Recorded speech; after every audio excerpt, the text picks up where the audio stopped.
अस्सलाम वालेकुम रहमतुल्लाहि व बरकातुहू। स्टूडेंट, आज हमारा जो लेक्चर है ये लेक्चर नंबर 3 है न्यूमेरिकल एनालिसिस का। और इसमें हम लोग स्टार्ट ले रहे हैं, जहाँ तक आपने शायद ये कोर्स पढ़ लिया है, इंटरेक्ट मेथड से मैं से स्टार्ट लेने लगा हूँ। अगर आपने इससे पीछे अगर कोई लेक्चर आपका मिस है तो आप वो भी पूछ सकते हैं, या इससे आगे को पढ़ा है तो वो भी मुझे बता दें, ताकि ये हो कि मैं उससे आगे शुरू करूँ। तो सबसे पहली बात ये कि स्टूडेंट यहाँ पे जो है इंटरेक्ट मेथड में आपके पास है जैकोबी इटरेटिव मेथड है और गॉस सीडल मेथड है। अच्छा, ये दोनों मेथड को हम लोग कहते हैं इंटरेक्ट मेथड। तो अब यहाँ पे एक वर्ड यूज़ किया गया है इटरेटिव, और इटरेटिव के मीनिंग भी हम जब क्वेश्चन पे आएंगे तो हम इसको देखेंगे। और उसके साथ क्या है, गॉस सीडल मेथड। अच्छा, इन दोनों को देखने के लिए, यानी इन दोनों का जो कंपेयर है जो हम यहाँ पे करने जा रहे हैं, उसमें सबसे पहले देखेंगे, आप लोगों को पता हो कि जो सिस्टम ऑफ इक्वेशंस होती हैं, जैसे यहाँ लिखा हुआ है x1 plus two x two equal to 3, तो this one is an equation. और जब एक और इक्वेशन इसके साथ आ गई 2x1 plus 3x2 equal to 5, तो ये जो बना है ये सिस्टम ऑफ इक्वेशन है। सिस्टम ऑफ इक्वेशन में एक से ज़्यादा इक्वेशंस होती हैं, यानी कि दो हो सकती हैं, तीन चार पाँच, और अब तो सो ऑन बहुत सारी हो सकती हैं। तो ये क्या है, ये सिस्टम ऑफ इक्वेशन है। अब सिस्टम ऑफ इक्वेशन को सॉल्व करने के तरीके हम सीख रहे हैं, जिनको हम इनडायरेक्ट मेथड से सीख रहे हैं। अच्छा, याद रखिए कि इसके दो नाम होते हैं, इनडायरेक्ट मेथड या इसको हम इटरेटिव मेथड कहते हैं, यानी ये दोनों इटरेटिव मेथड हैं। अच्छा, अब हम इटरेटिव मेथड क्यों कहते हैं ये भी मैं यहाँ पे आपको बताऊंगा, और साथ में ये कि इस तरह के क्वेश्चनों को हल किया जाता है। तो ये बहुत ही सिंपल है। मैं पहले जो है आपको इस क्वेश्चन को, इसी क्वेश्चन को इन दोनों तरीक़ों से बता देता हूँ, फिर आप पूरे मेथड को समझ चुके होंगे और फिर हम एक एग्जांपल कर लेंगे।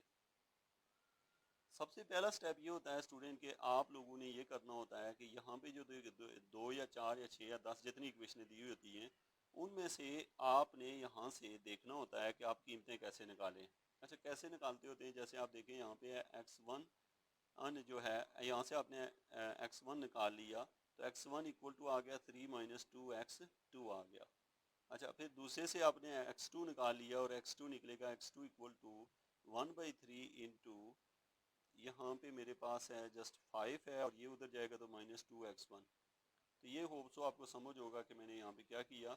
मैं फिर से आपको बता देता हूँ, मैं यहाँ से x1 की वैल्यू निकाली है और यहाँ से x2 की वैल्यू निकाली है, तो इस तरह से दो न्यू इक्वेशन मेरे पास बन गई है। अब स्टूडेंट, ये जो दो इक्वेशनें बनी हैं, इनको हल करने के दो तरीके हैं, एक है जैकोबी इटरेटिव मेथड और एक है गॉस सीडल मेथड। अच्छा, अब हमारे पास है यहाँ पे जो जैकोबी इटरेटिव मेथड है और गॉस सीडल मेथड है। अगर आप जैकोबी इटरेटिव मेथड यूज़ करेंगे तो फिर आप यूँ करेंगे कि जो राइट हैंड साइड पे है होगी टर्म, उसके ऊपर आप लोग अगर लिख देते हैं के, और लेफ्ट साइड पे आप लिखेंगे के प्लस वन। हम लोग डिस्कस कर रहे हैं जैकोबी इटरेटिव मेथड, यानी कि लेफ्ट साइड पे के प्लस वन और दूसरी साइड पे के लिखेंगे, और इधर के प्लस वन और दूसरी साइड पे जहाँ जहाँ वेरिएबल होगा, अगर इससे और भी वेरिएबल होते तो उनके ऊपर हम के लिखते। तो ये आपने लिखा। अब मैं यहाँ पे जो बुक पे एग्जांपल है उसको लिखने का आपको खाली प्रोसीजर बता रहा हूँ, ठीक है। और इसके साथ साथ कुछ और चीज़ें भी दी हुई हैं जो कि हम यहाँ पे डिस्कस करेंगे। पहले हम इससे रिलेटेड क्वेश्चन देख लेते हैं। सबसे पहला जो है एग्जांपल नंबर आपको दी हुई है पेज नंबर 106 पे। अगर आपके पास बुक नहीं भी है तो आप यहाँ से इसे मैं नोट करूँगा तो आप इसे देख लेंगे। तो सबसे पहले है हमारे पास है 10x1 plus 3x2 plus x3 equal to 19।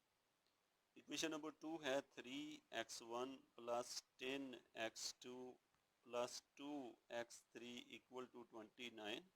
और थर्ड इक्वेशन है आपके पास x1 plus 2x2 plus 10x3 equal to 35। तो ये हमने तीन इक्वेशनें लिख ली हैं।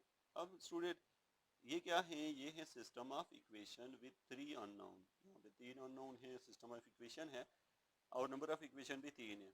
अब हमें कहा ये गया है कि आप लोगों ने जैकोबी इटरेटिव मेथड और गॉस सीडल मेथड लगाना है, दोनों लगाने हैं इसके ऊपर। सबसे पहली बात ये कि स्टूडेंट सवाल पैदा होता है कि जैकोबी इटरेटिव मेथड और गॉस सीडल मेथड की क्या लिमिटेशंस हैं, कहाँ यूज़ हो सकता है, कहाँ नहीं हो सकता, क्या हर क्वेश्चन पे यूज़ हो जाता है। याद रखें कि नंबर ऑफ इक्वेशन जितनी मर्जी दी हुई हों, उनके ऊपर जैकोबी इटरेटिव मेथड यूज़ हो जाता है और गॉस सीडल भी यूज़ होता है, मतलब ज़्यादा इक्वेशन दी उनके भी ऊपर अप्लाई होता है। अब स्टूडेंट जो तरीक़ेकार होता है, सबसे पहले जो नंबर 1 पे इक्वेशन होती है, याद रखें कि उसमें x1 डोमिनेंट आना चाहिए। अच्छा, कैसे x1 डोमिनेंट होना चाहिए, यानी कि आप इन तीनों इक्वेशनों में देखें तो जो x1 की कोफिशिएंट हैं, यहाँ पे 10 है, यहाँ पे 3 है और यहाँ पे 1 है, तो इसका मतलब है इन तीनों में से 10 वाला जो है ये डोमिनेंट है। डोमिनेंट मीन इन दोनों से बड़ा है। फर्दर आप जब दूसरी रो में जाएंगे, पहली रो में आपने क्या देखा कि पहली टर्म डोमिनेंट हो, अब दूसरी रो में देखेंगे कि दूसरी वाली टर्म डोमिनेंट होनी चाहिए। अच्छा, दूसरी वाली डोमिनेंट मीन के इन तीनों में से दूसरी वाली बड़ी आनी चाहिए, और थर्ड वन जो है वो है हमारे पास इन तीनों में से तीसरी वाली बड़ी आनी चाहिए। तो ये आपने देखा कि क्वेश्चन जो है इस शेप में अगर ना लिखा हो, यानी कि अगर क्वेश्चन आपको इस तरतीब में ना दिया हो तो पहले आप उन्हें अरेंज करते हैं। तो ये क्वेश्चन पहले से ही अरेंज है, यानी कि पहली जो रो है आपकी उसमें फर्स्ट टर्म जो है वो डोमिनेंट है, रो नंबर 2 में सेकंड टर्म डोमिनेंट है और रो नंबर 3 में थर्ड टर्म डोमिनेंट है। अब हम आते हैं, अगर ऐसा पहले से है तो फिर डायरेक्ट से हम सवाल को हल करना शुरू कर देते हैं। तो स्टूडेंट इनिशियली जो क्वेश्चन पे आपके पास जो सेंटेंस लिखा हुआ है कि इक्वेशन आर डायगोनली डोमिनेंट, तो ये जो सेंटेंस है इसकी मतलब आपको समझ आ गया होगा, यानी आपको हम यहाँ पे ये जो इक्वेशंस हैं ये डायगोनली डोमिनेंट हैं। अब स्टूडेंट हमारे पास है कि अगर ये अब हम इन्हें सॉल्व कैसे करते हैं, याद रखिए कि दोनों मेथड का तरीका सेम है, सिर्फ एक लफ्ज़ का फ़र्क पड़ता है, एक पॉइंट का फ़र्क पड़ता है जो कि मैं आपको बताऊंगा, और वो फिर आपको हमेशा के लिए याद रह जाएगा। अच्छा, इस वजह से इन दोनों मेथड में डिफरेंस है। अच्छा देखिए, सबसे पहले तो आप यहाँ से क्या करते हैं कि यहाँ से आपने निकालना है x1। तो यहाँ से बच्चों देखें, आप x1 जब निकालेंगे तो ये ऐसे हो जाएगा, यानी x1 इधर ही रह जाएगा, x1 यही रह जाएगा, इक्वल आ जाएगा। ये जो टर्म है ना, मेरे पास 10 है तो ये 1/10 हो जाएगा। आप इलादा से हल करें तो आपको नज़र आएगा, और ये टर्म जो है ना दूसरी साइड पे जाएगी जब, तो ये बन जाएगी -3x2 -x3। तो ये, और साथ में सॉरी यहाँ पे 19 भी शुरू में लिखना था मैंने, यहाँ पे क्या आएगा 19 के साथ, क्योंकि 19 पहले से उधर था। इसी तरीके से अब दूसरी रो में से हम यानी कि सेकंड वाली टर्म कैलकुलेट करने लगे हैं, और वो टर्म क्या है, x2 है। तो x2 क्या निकलेगी, वो निकलेगी 1/10। अच्छा, आपको पता है यहाँ से 1/10 मैंने कैसे निकाला, इधर जो है पहले से लिखा हुआ है 29 में से ये निकल जाएगा -3x1 -2x3, ये निकला। ओके, अब हमारे पास आ गया टर्म नंबर 3 में से आपने x3 निकालना है, और x3 कैसे निकलेगा, x3 इक्वल टू, यहाँ पे मेरे पास ये जो 10 है ये 1/10 हो जाएगा, और इस साइड पे आ जाएगा हमारे पास 35 माइनस, ये जो 35 है इसमें माइनस हो जाएगा हमारे पास x1 और -2x2, तो ये आपके पास ये टर्म बनी है। तो अब हमारे पास है ये दोनों इक्वेशनें बन चुकी हैं, यानी ये इक्वेशन है। अब यहाँ पे डिफरेंस आता है स्टूडेंट के दोनों मेथड में, यहाँ तक तो सेम है, यानी कि इटरेटिव जो जैकोबी इटरेटिव मेथड है या गॉस सीडल इटरेटिव मेथड है, दोनों मेथड का यहाँ तक पैटर्न सेम है। अब देखिए जी यहाँ पे क्या फ़र्क पड़ता है, मैं इसको एक दफ़ा फिर लिख लेता हूँ, चूँकि यहाँ मैंने 19 लिखने में थोड़ी सी गड़बड़ की है। तो मेरे पास इक्वेशन है x1 equal to 1/10 into 19 -3x2 -x3, ये लिखा। टर्म नंबर 2 थी आपकी x2 equal to 1/10 into 29 -3x1 -2x3, और टर्म नंबर 3 है x3 equal to 1/10 35 -x1 -x2। तो ये हमारे पास तीनों इक्वेशनें यहाँ पे हमने लिख ली है।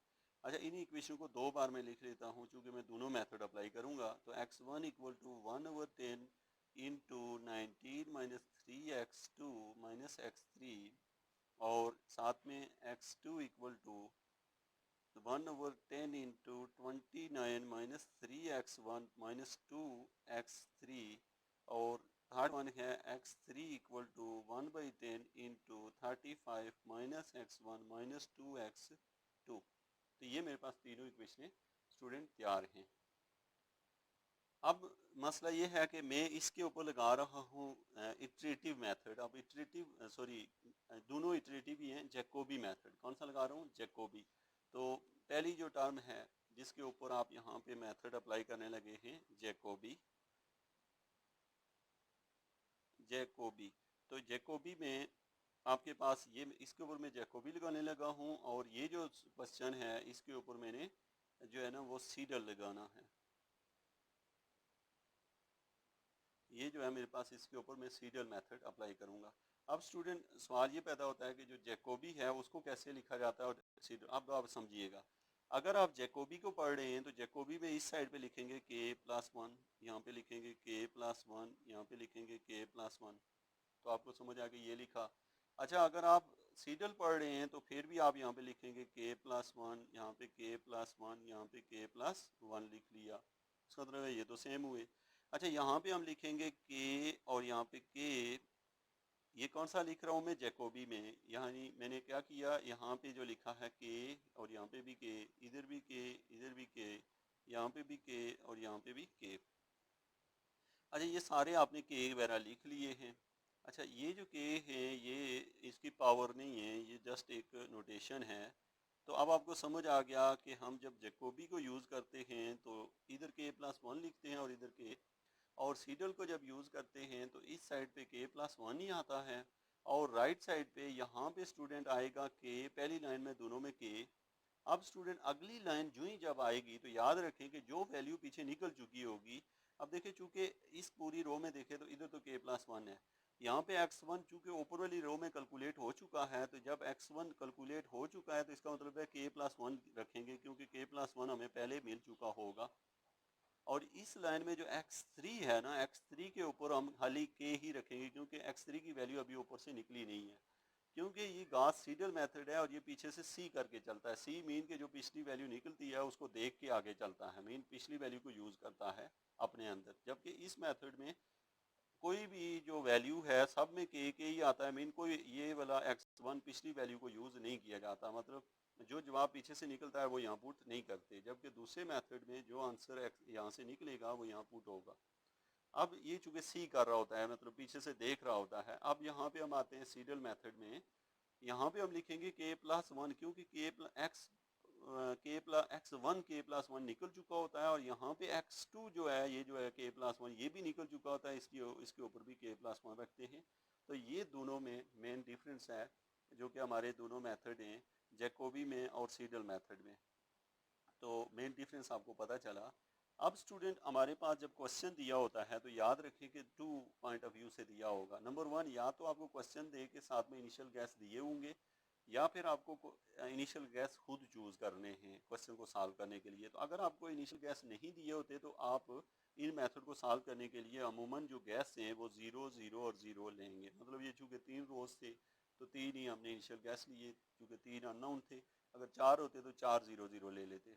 अब स्टूडेंट अब नंबर आया है इस जैकोबी मेथड से और दोनों मेथड से इसको सॉल्व करने का, और इनिशियल गैस हमने दोनों में 0 0 0 ले लिए। अगर पेपर में दिए हुए हूँ साथ, या किसी क्वेश्चन में साथ दिए हूँ, तो आप फिर अपने पास से 0 0 नहीं रखेंगे, वो वाले इनिशियल गैस चूज कर लेंगे। अब स्टूडेंट आप करेंगे क्या, 0 का मतलब ये है कि आपने जो x, अच्छा यानी अब आप क्या करोगे, यहाँ पे जो k है पहले इसकी जगह k की जगह आप यहाँ पे पुट करेंगे, put k is equal to 1, और यही काम इधर भी करेंगे, पुट k इक्वल टू 1। अब जब 1 पुट करेंगे तो यहाँ पे आ जाएगा x1 पावर 2, 2 क्यों k+1 2 बन जाएगा, और equal to 1/10 into 19 minus 3x2, और ऊपर क्या आ जाएगा, यहाँ पे k की जगह मेरे पास 1 आएगा, और प्लस सॉरी माइनस है x3, और ऊपर क्या आएगा 1 आएगा। तो ये हमने लिख लिया है। अब दूसरी साइड पे चलें, अगर आप लोग जा रहे हैं मेथड पे, कौन सा है ये, सीडल मेथड, तो आप इसमें क्या लिखेंगे, बिल्कुल सेम यही लाइन आती है पहले की दोनों, x2 आ जाएगा इक्वल टू 2, मीन इस तरह ब्रैकेट में लिख लें ताकि ये समझ लगे कि पावर नहीं है, ये इस तरह लिख लें ताकि ये ना समझा जाए कि ये कहीं पावर है। यहाँ पे लिखा हमने x2, आपको पता है मैं ऊपर से यहाँ से देख के लिख रहा हूँ, यहाँ पे x2 आ जाएगा, इधर आ जाएगा 1/10 इंटू 29, और साथ में माइनस 3x1, और यहाँ k+1 जो है वो 2 बन जाएगा। और सॉरी मैंने पहली लाइन लिखनी थी, पहले वो लिखनी है। अब मैं जब पहली लाइन लिख रहा हूँ, पहली लाइन है क्या, देखें यहाँ पे आप लिखेंगे k है और यहाँ पे भी k है, तो आपकी पहली लाइन बनेगी x2 2 equal to 1/10 into 19 minus 3x2 3x2 power में आ जाएगा 1 और माइनस x3 और ऊपर 1। यही तो यहाँ भी हमने लिखा हुआ है, दोनों साइडों पे यही चीज़ लिखी हुई है, इधर और उधर। अब स्टूडेंट रो नंबर 2 को आप गौर से देखें, यानी इस रो को देखें तो यहाँ पे k की जगह 1 रखें तो ये बनेगी x2 power 2 equal to 1/10 into 29 minus 3x1 power 1, power नहीं है सॉरी मैं गलत बोल रहा हूँ, यहाँ पे माइनस 2x3 और 1 आ जाएगा। ये ऊपर भी आपने ब्रैकेट में ये रखना है क्योंकि ये पावर नहीं कहीं समझ लीजिएगा इसे। तो ये हमने इसे लिख लिया। अब थर्ड रो जो है ये लाइन जो है इसको भी लिख लेते हैं, तो ये आ जाएगी x3 के की जगह आपने लिखना है 1, तो ये बनेगा 2 इक्वल टू 1/10 इंटू यहाँ पे आ जाएगा 35 माइनस x 1 की जगह आप क्या लिखेंगे x 1 की जगह आपने लिखना है 1 ही, और ऊपर भी आएगा 1 और माइनस 2x2 और 1। ये जो चीज़ है आपने यहाँ पे देखी। अब स्टूडेंट एक तो ये है, और दूसरी साइड पे अगर आप देखते हैं तो यहाँ पे फ़र्क क्या पड़ेगा। यहाँ पे आपको पता है कि ऊपर वाली इक्वेशन में जब k की जगह यहाँ पे आप लोग रखेंगे 1 तो ये 2 बन जाएगा।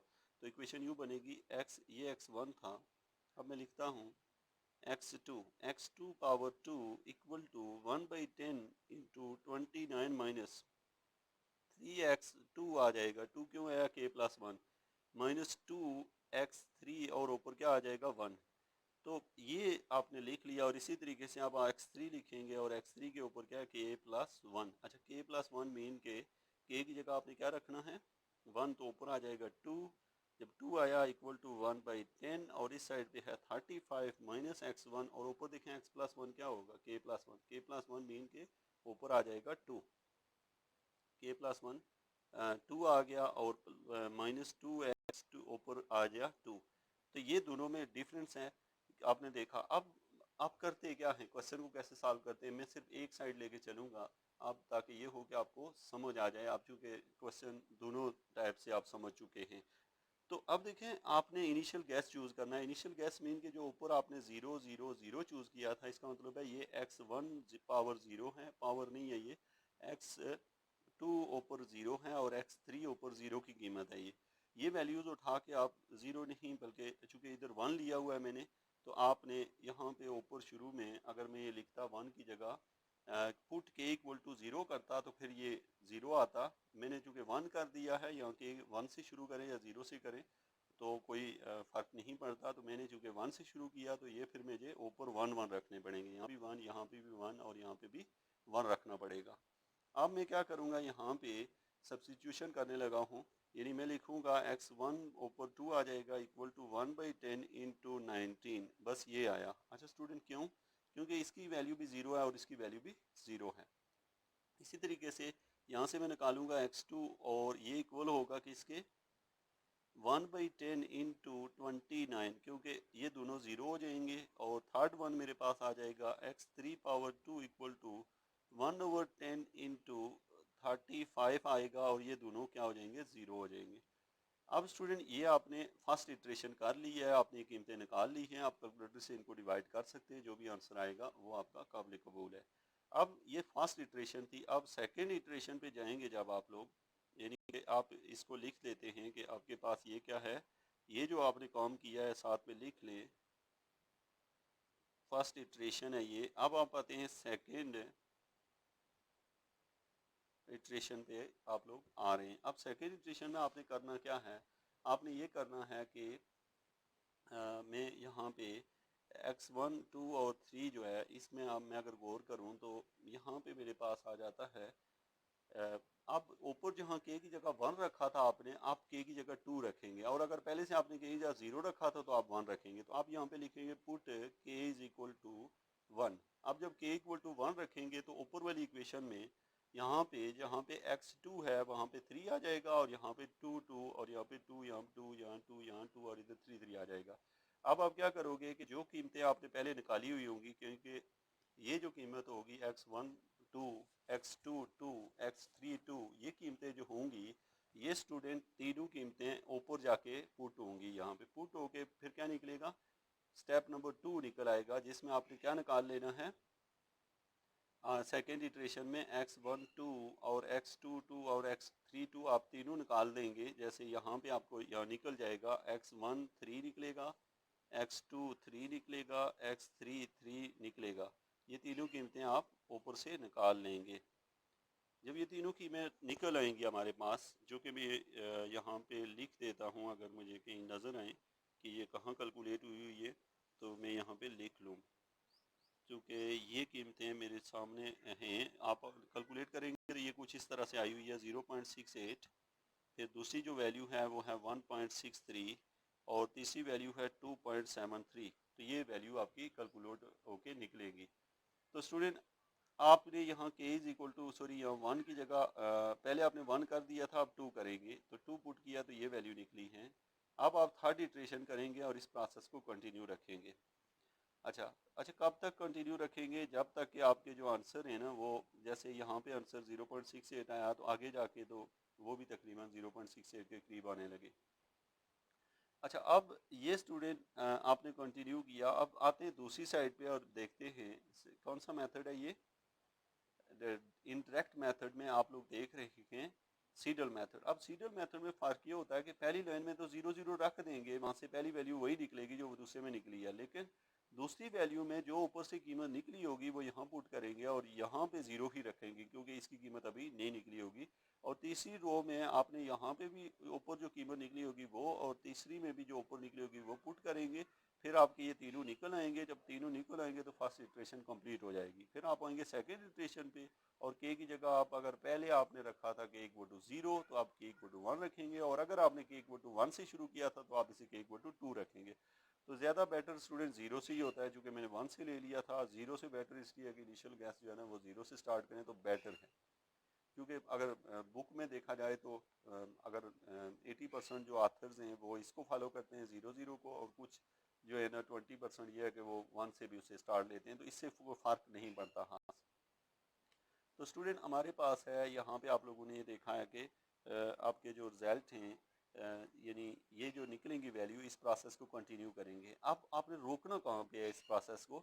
स्टूडेंट ये वहाँ पे रोका जाता है जो कि मैं आगे जाके जो क्वेश्चन करवाऊंगा उसमें आपको मैं बताऊंगा कि न्यूमेरिकल एनालिसिस में कहाँ तक सवाल को लेके जाते हैं, ये क्वेश्चन में कैसे अटेम्प्ट किया जाता है, तो वहाँ पे ये चीज़ आपको क्लियर हो जाएगी।